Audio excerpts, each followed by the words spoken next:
Assalamualaikum warahmatullahi wabarakatuh. Perkenalkan, nama saya Aisyah Bella Safira dengan nomor induk mahasiswa 118228003. Saya dari semester 5A di STIMIK Y3 Bangil. Dalam video wawancara kali ini saya akan memperkenalkan seorang narasumber yang bernama Dr. Gisela Tania. Beliau adalah lulusan dari Universitas Katolik Madya Mandala di Kota Surabaya. Dan wawancara kali ini saya akan mengangkat topik yaitu seputar pentingnya donor darah bagi kesehatan. Awal mula saya bisa berkenalan dengan Dr. Gisel yaitu karena saya bekerja di Puskesmas Ngempit sebagai admin di Poli Gigi. Dan kebetulan pada saat itu beliau sedang melakukan intensif atau magang di Puskesmas Ngempit sebagai dokter. Alhasil saya dan Dr. Gisel bisa kenal dan menjadi teman. Beliau magang di sana kurang lebih 4 bulan ya. Tanpa berlama-lama, langsung saja mari kita mulai wawancara pada video kali berikut ini. Assalamualaikum warahmatullahi wabarakatuh. Selamat malam dokter. Mohon maaf mengganggu waktu dokter sore-sore begini. Jadi di sini saya membuat video ingin meminta waktu dokter sebentar. Saya ingin wawancara mengenai topik tentang donor darah. Jadi begini dokter. Nama saya Aisyah Bella Safira, mahasiswa STIMIK Y3 Bangil. Di sini apakah dokter mau saya lakukan wawancara? Oh iya, nggak apa-apa. Saya bersedia. Sebelum saya mulai wawancara, bolehkah dokter berkenan memperkenalkan diri terlebih dahulu? Baik, halo semuanya. Perkenalkan, nama saya Dr. Gisela Tania. Saya asli Semarang. Saya lulusan dari salah satu Universitas Katolik Widya Mandala di Surabaya. Saya sekarang sudah jawab dokter, sempat internship bersama dengan Mbak Bella ya. Lalu saya sekarang sendiri sudah praktek pribadi di rumah menggantikan ayah saya. Ya seperti itu, sekarang saya stay lagi di Semarang dan masih melamar untuk kerja gitu. Baik, saya langsung saja memulai wawancara. Jadi sebelum saya masuk ke dalam topik mengenai donor darah, saya ingin bertanya sedikit ya dokter. Apa sih alasan atau motivasi dokter memilih fakultas kedokteran? Awalnya karena memang saya dari keluarga dokter, jadi ibu bapak saya juga dokter. Jadi cenderung karena figur saya yang dan idola saya, orang tua saya ada dokter semua, saya memang mau masuk dokter. Itu sudah bimbingan dari kecil, jadi sudah didoktrin seperti itu. Ya saya dan di samping itu saya juga punya jiwa untuk menolong. Jadi saya suka lihat kalau bisa membantu orang lain lebih sehat, bisa sembuh dan membantu orang banyak tentunya itu punya kesan tersendiri buat saya. Dan ditambah kakak saya itu cerebral palsy yaitu lumpuh otak. Jadi saya berharap saya bisa melakukan sesuatu buat kakak saya nanti kelak saya sudah menjadi dokter. Harapan saya bisa saya bawa untuk berobat. Seperti itu sih. Baik, terima kasih telah menceritakan sedikit mengenai dokter. Baik, untuk yang selanjutnya saya akan langsung saja memulai topik wawancara yang akan saya ajukan ini yaitu berkaitan dengan donor darah nih dokter. Kalau boleh tahu sebenarnya apa itu donor darah menurut istilah bahasa dan istilah kedokteran? Oke, donor darah yang kita dari bahasanya ya donor berarti kita mendonorkan darah kita ke orang yang membutuhkan. Itu dari segi bahasa. Dari segi medis juga sama intinya donor darah. Jadi ya itu intinya. Bahasa Indonesianya ada pendonornya, ada yang menerima donor itu. Begitu ya dokter ya. Untuk pertanyaan yang selanjutnya yaitu apakah setiap orang bisa untuk mendonorkan darahnya? Tidak semua orang bisa mendonorkan darahnya. Jadi memang tidak semua orang bisa mendonorkan darahnya ya, karena memang ada syarat-syarat tertentu yang harus dilalui, mulai proses screening dan ya proses screening dulu untuk pendonor calon pendonornya, apakah mereka benar-benar sehat secara mental maupun jasmani, secara rohani seperti itu. Pertanyaan selanjutnya nih dokter, adakah syarat khusus seorang pendonor agar seorang pendonor tersebut bisa mendonorkan darahnya? Kalau memang ada syarat khusus, itu apa saja ya dokter kalau boleh tahu?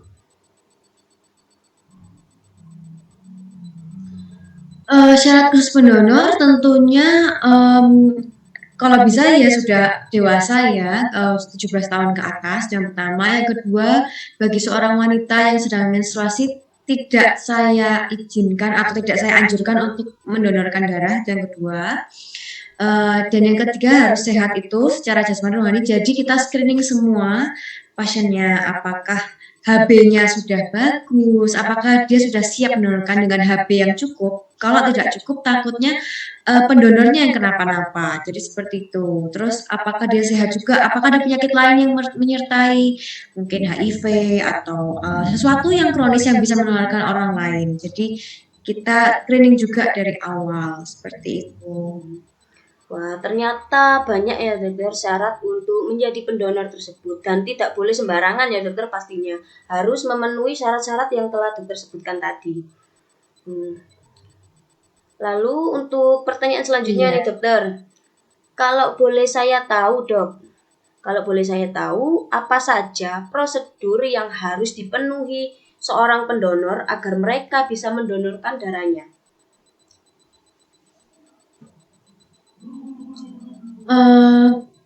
Prosedur untuk pendonornya ya. Iya. Jadi mereka harus siap secara mental dan rohani, which means artinya adalah mereka benar-benar siap apa tidak, karena memang ada pendonor yang siap-siap tapi waktu lihat darah, lihat jarum pingsan gitu. Jadi secara mental dan secara rohani itu juga penting ya. Jadi pendonor harus menyiapkan hal itu, mentalnya harus siap dulu karena memang ngambilnya tentu nggak dikit gitu loh. Sekali ngambil mungkin 500 cc, sekali satu bag gitu, atau mungkin 2 bag tergantung. Tapi harus siap dulu dalam hal itu. Dan makan-makannya harus dijaga juga karena butuh asupan makan yang baik juga untuk melakukan pendonornya gitu. Jadi seperti itu Itu ya sih. dokter. Iya. Eh, Kalau boleh tahu nih, kan setiap mendonor kan pasti ada dampak positifnya nih bagi si pendonor. Kalau boleh tahu dampak positifnya itu apa saja ya dokter? Iya, pendonor juga akan mendapatkan hal positif dalam hal regenerasi sel darah merah. Jadi uh, sehari ini diambil darah merahnya, nanti tubuh tuh akan meregenerasi sel darah merah yang sudah hilang pasti akan dibentuk lagi oleh tubuh seperti itu. Jadi kita membantu orang lain itu nggak masalah karena tubuh kita pun kalau sehat kita juga pasti akan dibentuk lagi dalam waktu 3 bulan. Normalnya tubuh tanpa diambil pun donor darahnya akan mengganti dengan baru setiap 3 bulan atau yang kita kenal dengan 120 hari itu. Seperti itu ya dokter. Eh, Kalau menurut dokter nih ya, kan donor darah kan pasti ada jangka waktunya nih. Waktu yang tepat untuk melakukan donor darah itu setiap berapa kali per bulan ya dokter?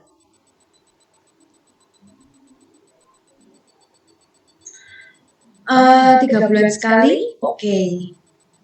Itu kalau memang HB sudah kelebihan ya, tapi saran saya 3 bulan sekali itu oke. Jadi dalam melakukan donor Iya, darah itu harus diperhatikan ya dokter, berapa waktunya bisa donor darah lagi. Jadi nggak boleh terlalu sering ya dokter. iya betul. Baik, untuk yang selanjutnya yaitu kan tadi yang sudah dijelaskan sama dokter Gisel kan bahwasanya seorang wanita kalau sedang mengalami masa menstruasi tidak boleh melakukan donor darah. Kalau boleh tahu mengapa wanita tersebut tidak boleh donor darah pada waktu menstruasi?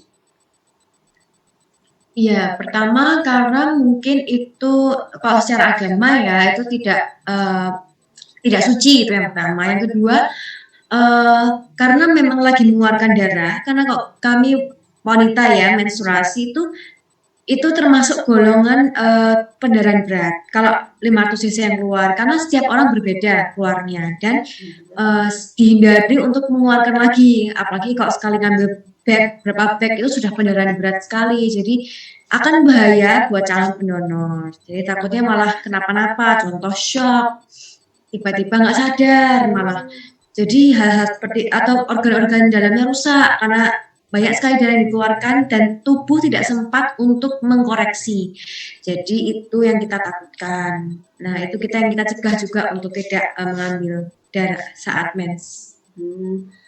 Seperti itu ya dokter. Baik, untuk yang pertanyaan selanjutnya, kan saya pernah mendengar pendapat atau mitos mengenai bahwasanya kalau orang yang sering melakukan donor darah, maka darah orang tersebut akan habis. Apakah itu benar atau salah ya dokter?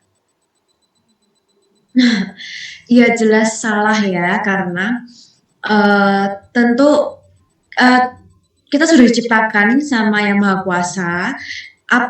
Kalau selalu akan ada yang namanya koreksi ya, misalnya darahnya keluar banyak, nanti tubuh juga akan mengkompensasi atau mengkoreksi untuk merangsang pembentukan baru lagi, tentu tidak akan habis ya. Jadi susun tulang akan koreksi lagi untuk merangsang pembentukan sel darah merah lagi. Jadi enggak, kalau dibilang bakal habis ya enggak mungkin ya, enggak kok. Tenang aja. Baik dokter. Jadi kalau bahwasanya mengenai darah habis saat sering melakukan donor darah itu mitos ya dokter ya? Iya benar.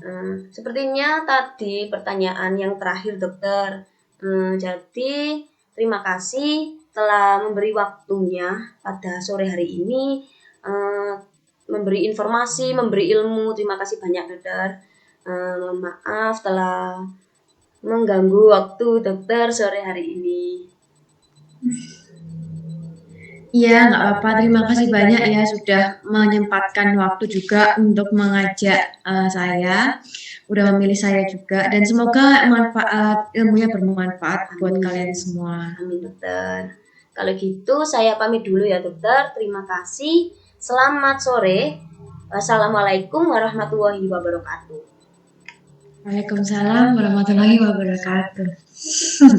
Dadah. Nah, dari penjelasan Dr. Gisel tadi ada sedikit tambahan dari beliau, yaitu bahwasanya syarat-syarat yang harus dipenuhi saat melakukan donor darah, yaitu pertama harus sehat jasmani dan rohani, secara mental juga ya pastinya. Dan yang kedua yaitu ketika si pendonor berusia 17 sampai 65 tahun.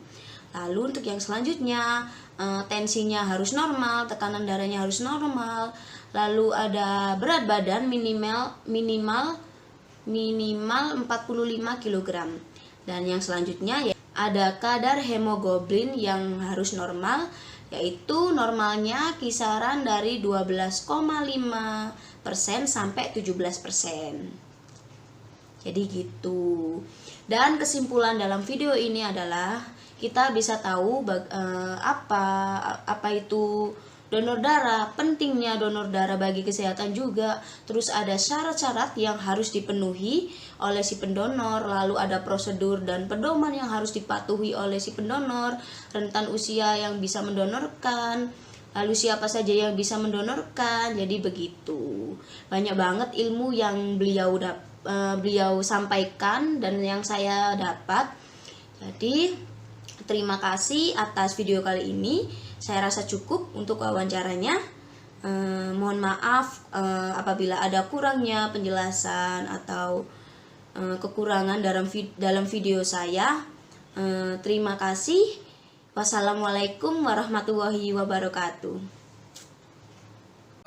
I ain't here for the money, I ain't here for the fame. Though it might be nice to own a jet plane, I'ma do